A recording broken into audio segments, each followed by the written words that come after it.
The UN Security Council on Saturday demanded a 30-day truce across Syria as rescuers in the country's eastern Ghouta region said bombing had not let up long enough for them to count bodies during one of the bloodiest air assaults of the 7-year war. Shortly after the unanimous vote by the 15-member council, warplanes struck a town in eastern Ghouta, the last rebel enclave near Syria's capital, an emergency service and a war monitoring group said. Warplanes have pounded the region for 7 straight days while residents holed up in basements.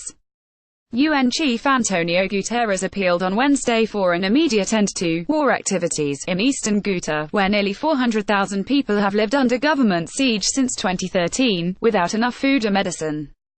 While Syrian ally Russia supported the adoption of the UN resolution, Russian UN Ambassador Vassily Nebenzia cast doubt on its feasibility. Previous ceasefire deals on the ground have had a poor record of ending fighting in Syria, where President Bashar al-Assad's military has gained the upper hand.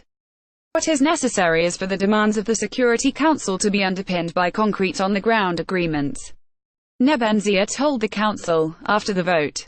He later told reporters it was unrealistic to expect an immediate ceasefire and that the parties had to be encouraged to work for it.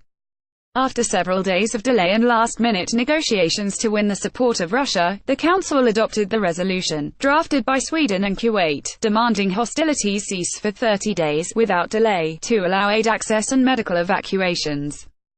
We accept that it might take a number of hours before it can all be implemented. We just have to keep the pressure up. Implementation is key now, Swedish Foreign Minister Margot Wallström told Reuters. Read more. It is still not too late to demand action on Syria. UAE calls for immediate truce in eastern Ghouta. Russia did not want to specify when a truce would start, so a proposal for the truce to begin 72 hours after adoption was watered down to demand it start without delay. Further talks on Saturday added a demand for all parties to engage immediately to ensure and comprehensive implementation. As they dragged out the negotiation, the bombs from Assad's fighter jets continued to fall. In the 3 days it took us to adopt this resolution, how many mothers lost their kids to the bombing and shelling? U.S. Ambassador to the United Nations Nikki Haley told the Council. We are deeply skeptical that the regime will comply, Haley said. Surge of rocket fire, shelling and airstrikes has killed more than 500 people since Sunday night, the Syrian Observatory for Human Rights said. The dead included more than 120 children. The Monitor said raids hit Douma, Zamolka and other towns there on Saturday, killing 40 people. After the UN vote, the 2 dominant rebel factions in Ghouta, Falak al-Rahman and Jaish al-Islam, both committed to implement the truce and facilitate aid access, but also reiterated their right to respond to any attacks on them. Medical charities have decried attacks on a dozen hospitals. The Syrian government and Russia say they only target militants.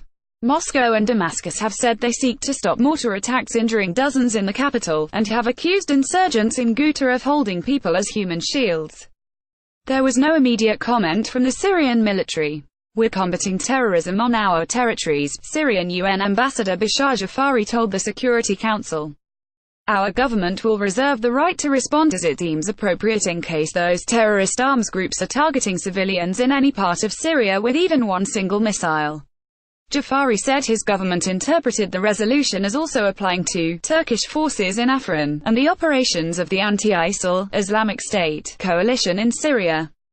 Israeli forces in Syria, especially the occupied Syrian Golan. The truce demanded by the Security Council does not cover militants from Islamic State, Al-Qaeda, and the Nusra Front.